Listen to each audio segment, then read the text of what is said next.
Cooperativa. Vamos a conversar ahora con el ministro de Desarrollo Social, Marcos Barraza. ¿Cómo está, ministro? Muy buenas tardes. Buenas tardes, muchas gracias. Bueno, un ministerio que tal vez la ciudadanía no conoce todo lo que tiene a cargo, que tiene a cargo, ¿no es cierto?, las líneas del desarrollo social de los niños, la ley de inclusión que se firmó el otro día, que lo envió la presidenta. Partamos por eso, esta ley de inclusión tan interesante, que eso significa que las empresas de más de 200 personas, el 1% van a tener que emplear a personas con cierta discapacidad. Es como una discriminación positiva eso. Claro, es una acción afirmativa, en el sentido de promover inclusión laboral para las personas en situación de discapacidad. Efectivamente, el lunes pasado, la presidenta firmó la indicación sustitutiva que se hace cargo de las 11 mociones de parlamentarios que abordan el tema y que tiene 3 propósitos fundamentales, diría yo. Por un lado, promover un sistema de inclusión laboral para personas en situación de discapacidad que converse con un sistema de protección social. Y esto básicamente porque nos interesa que junto con tener cuotas laborales justo con tener prestaciones sociales para las personas con discapacidad, también hayan políticas que generen habilitación social para el empleo. En segundo lugar, se hace cargo de eliminar o prohibir todo tipo de discriminación para la postulación del empleo de las personas con discapacidad e incluso discriminaciones salariales, porque hoy día la ley 18.600 posibilita que una persona con discapacidad mental tenga un salario inferior al salario mínimo. Con esta ley eso ya no podría seguir ocurriendo porque es una discriminación que no corresponde. Y en tercer lugar, se hace cargo de algo que es muy importante, que es crear una reserva, como decía usted, o cuota laboral, cupo, para empresas de 200 trabajadores y más, y para el sector público para personas de 200 personas y más. Ahora, ¿qué pasa si la empresa no cumple con eso? Bueno, esto es fiscalizado por la Dirección del Trabajo en el caso de las empresas privadas, y en el caso del sector público es fiscalizado o regulado por el Servicio Civil y a su vez por el Servicio Nacional de la Discapacidad. Ahora, lo que hay aquí desde luego es un cambio cultural que nosotros estimamos le va a hacer muy bien al país, porque cuando una persona consigue empleo, cuando una persona es autosuficiente desde el punto de vista de sus ingresos, ciertamente que tiene mejor autoestima y su dignidad se fortalece. Estamos conversando con el ministro de Desarrollo Social, Marcos Barraza. Él no está a su cargo el tema del Sename, ¿verdad? El Sename depende del Ministerio de Justicia, pero igual, puesto que tiene tantos temas relacionados con la niñez también, su ministerio ha opinado al respecto. Usted ha dicho que las instituciones no han estado a la altura de la protección de la infancia, que no se puede explicar la muerte, ¿no es cierto?, de estos menores, no tiene ninguna justificación. De hecho, se comenzó una investigación y esta mañana la PDI y la Fiscalía realizaron allanamientos en oficinas del Sename y es una de las primeras diligencias para indagar lo que allí sucedió y se incautaron computadores, documentación, y al mismo tiempo se dispuso de que esta misma diligencia se hiciera desde Arica a Punta Arenas, en todas las direcciones regionales. Ahora, una de las ideas que a partir de esto que ha ocurrido es poder lograr separar, ¿no es cierto?, el Sename en 2 áreas, los menores infractores de ley y los menores que están en una situación de vulneración de derechos. En un futuro, esos niños con vulneración de derechos deberían estar a cargo de su ministerio. Estamos trabajando en esa dirección. Efectivamente, lo que ocurre hoy día en materia de institucionalidad o en política para la infancia es a partir de una doctrina de situación irregular, es decir, la política pública interviene, en este caso el Sename u otros servicios, con programas específicos cuando el niño o la niña ya ha sido vulnerado en sus derechos. Por lo mismo, lo que se requiere es una mirada distinta, un enfoque distinto que permita intervenir antes de que el niño sea vulnerado en sus derechos. Hay que recordar que la ley de Sename data del año 79, es decir, está hecha en un contexto absolutamente distinto al contexto actual, en el cual lo que prevalece es un enfoque de derecho desde el punto de vista de, por un lado, promover efectivamente los derechos de los niños y niñas, pero por otro lado también intervenir oportunamente cuando han sido vulnerados. bajo esa mirada y haciéndose cargo de las recomendaciones de Naciones Unidas, de la Convención de Derechos del Niño y la Niña del año 90, lo que corresponde es tener dos servicios distintos, uno de carácter proteccional especial, claro, que estaría con asiento en el Ministerio de Desarrollo Social, y otro de infracción de ley, donde yo quiero plantear algo, eso sí, el niño que es infractor también ha sido vulnerado antes, y eso también le adiciona una complejidad desde el punto de vista de la reparación y restitución de derechos, tanto en el niño que es vulnerado propiamente tal, claro, como en aquel que también ha sido infractor. Ahora bien, hoy estamos legislando dos proyectos de ley en el Parlamento. Uno que crea un sistema de garantía de derechos de la niñez, que lo está legislando el Ministerio de Desarrollo Social. Que fue muy criticado ese proyecto cuando ingresó, polémico. O sea, es polémico porque, o sea, si usted lo piensa bien, no existe en Chile una ley marco que defina los elementos fundamentales, claro, desde donde edificar una nueva institucionalidad en infancia. O sea, conceptos como autonomía progresiva, como ¿qué interés... es eso de autonomía progresiva? Por ejemplo, que un niño de 5 años no tiene las mismas capacidades o facultades, ¿sí?, en su desarrollo para decidir que cuando tiene 12 o tiene 15. Por lo mismo, la institucionalidad tiene que ser capaz de reconocer la evolución de sus facultades. Y esa es una discusión, por ejemplo, respecto de si un niño en el cuidado personal va a estar cuidado por la madre o por el padre. Y esto tiene que ver con protección de niños. A un niño de 5 años podrá no ser consultable, pero a un niño de 15 sí podrá ser consultable. Y esto tiene que ver con la autonomía progresiva, que son la evolución de sus facultades.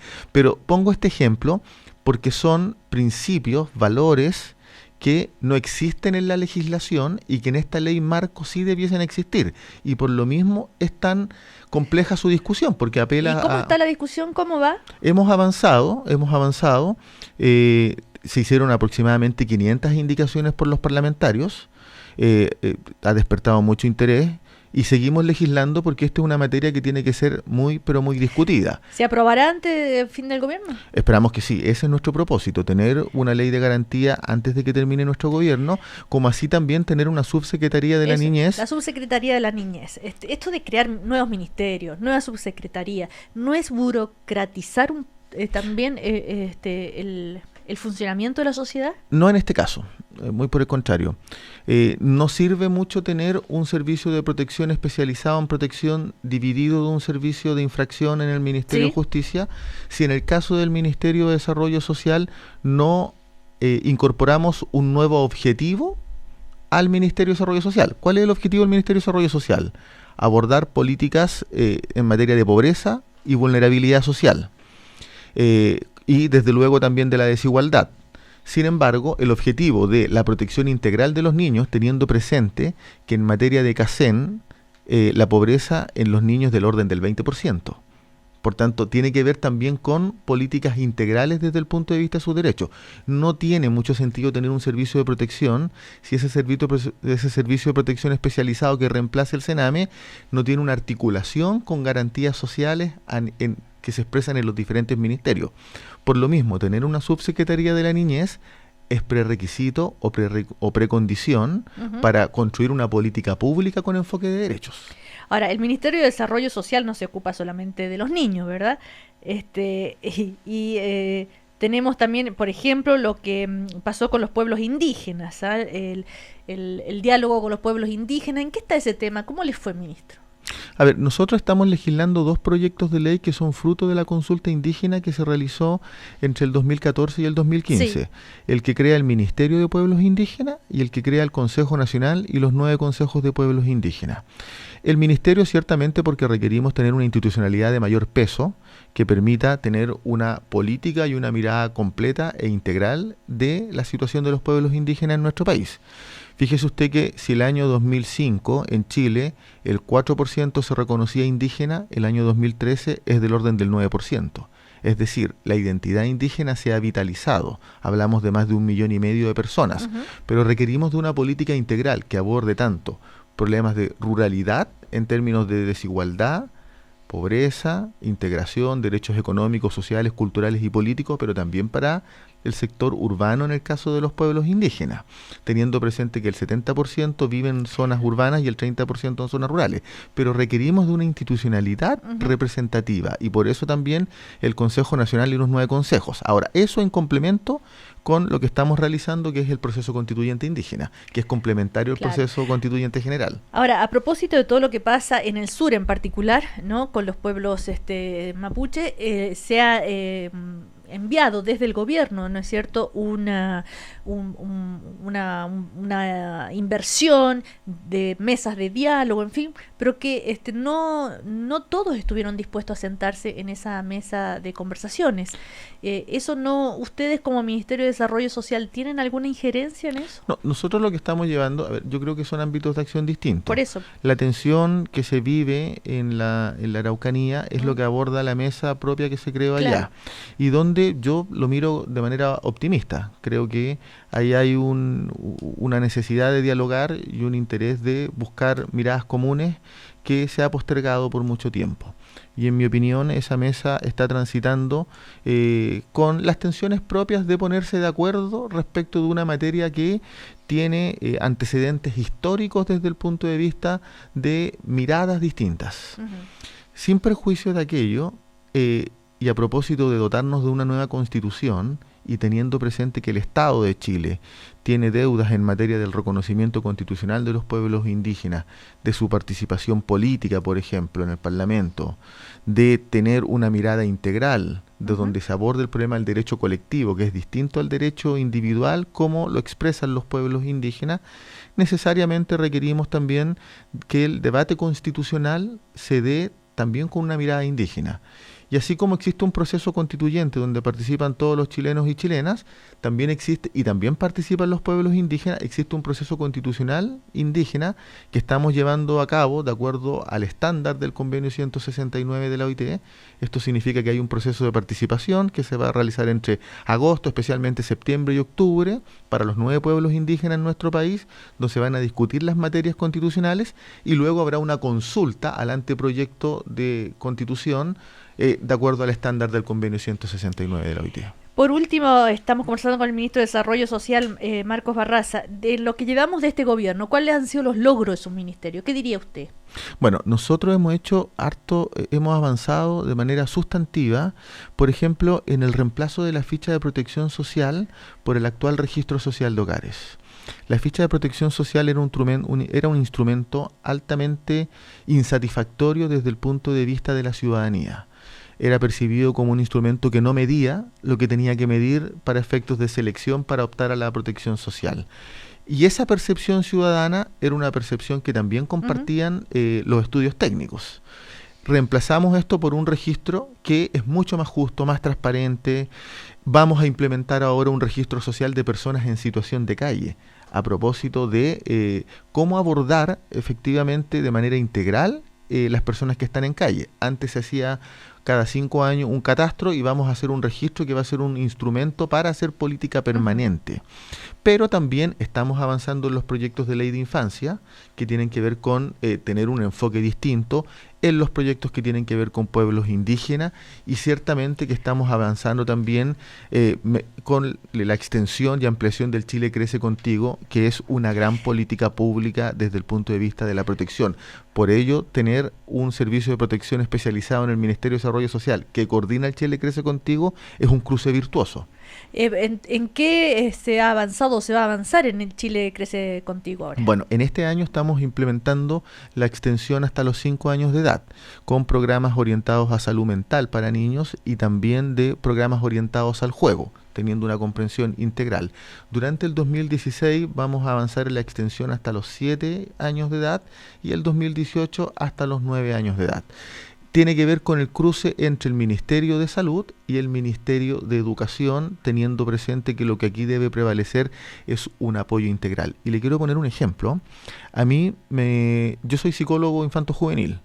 Cuando se implementó el Chile Crece Contigo en el primer gobierno de la presidenta Bachelet, con cobertura entre los 0 y los 4 años de edad, y yo trabajaba en diagnóstico infanto-juvenil, de pronto comenzaron a emerger casos de niños y niñas de 2 años que habían sido vulnerados en sus derechos.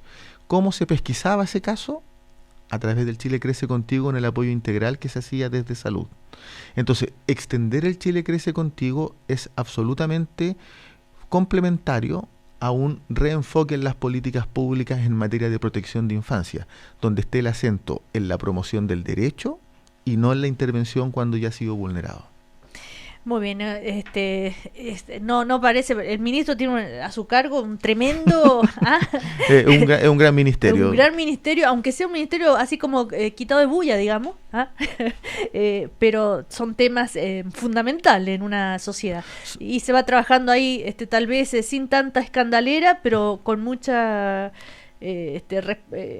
responsabilidad sobre sus hombros. Se trabaja con la voluntad, y eso yo creo que así es como trabaja nuestro ministerio, todos nuestros funcionarios y funcionarias, de que aquí se está abordando permanentemente desigualdades, carencias de la población, y se trabaja por lo mismo para construir un país más justo e igualitario.